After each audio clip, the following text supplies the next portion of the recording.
Wake up, San Luis Obispo. It's time for the morning show above all morning shows. Watch as Katie Bones, Sarah Barish, and Patrick McKenna bring you all the news, events, and entertainment from around San Luis Obispo. Grab your coffee or that leftover monster because it's time for Good Morning SLO.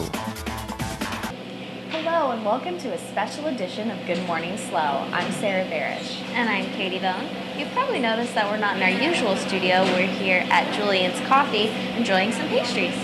Most people take for granted being able to wake up and buy a fresh pastry at their favorite cafe. But it takes a team of night owls who work through the night and sleep through the day to bake us our morning treats.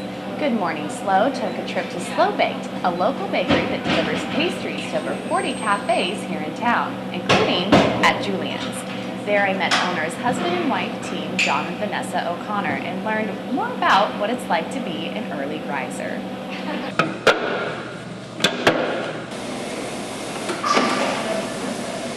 We get here between 12 and 12:30. Yeah. Sometimes, at 11, depending on if we really have a lot of big orders. John will start going on deliveries around 4:30 or 5. We make a lot of deliveries.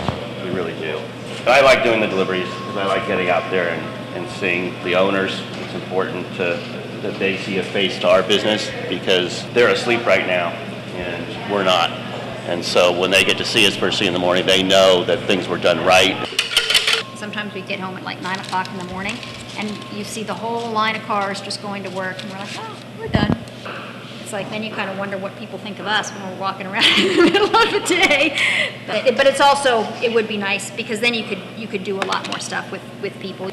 Go to a barbecue in the afternoon or something or whatever. But a lot of times people want to do something and we're like, no, we have to go to bed.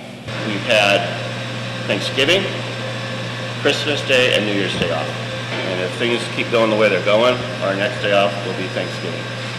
I'd rather work for myself, work hard, It's not all about, you'll have all this extra time on your hands. I don't really argue, It's in a way it's easier than working with someone that you don't know. Yeah. Or, that you're, because, we can work all night and not say anything and it's not weird. I think there's a couple of things that I've never even had. I already know what it tastes like, I'm not very fond. I don't know why people eat it, but I'll make it. If you don't mind staying up late, the San Luis Obispo International Film Festival will be back next week with big names, big parties, and big movies. There will be screenings of short films, documentaries, and feature films. This year's King Vidor Award will be given to Alan Arkin. There will be screenings all over SLO County, including here in San Luis Obispo, Paso Robles, and Shell Beach. A global tribe of board riders unites all levels of society. Anywhere you go, board heads are gaining self-confidence, connecting with others, and contributing to the amazing world we live in. One of the films this year is a documentary called Board Heads. In the film, board riders of all kinds show how riding has changed their lives. From amputees to ex-gang members, board riding unites the people of board heads. One of the feature films playing at the festival is Big Fan, starring comedian Patton Oswalt. In the movie, Oswalt is the New York Giants' biggest fan until he gets beat up by one of the players. After the fight, he has to decide whether to press charges or not, a decision that could take his favorite team out of the playoffs. Max and Mary is a film coming out of Australia. It's the story of Mary, a lonely 8-year-old girl from Australia who sends a letter to a random name she finds in a phone book. The letter makes its way to Max Horowitz, a 44-year-old Jewish man living in New York City with Asperger's syndrome.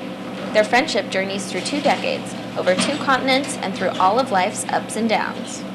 The festival is from March 12th to March 21st. Screenings cost $9 for general admission and $7 for students. To buy tickets for the film festival, visit slowfilmfest.org or visit the Film Festival office in downtown SLO at 1021 Higuera.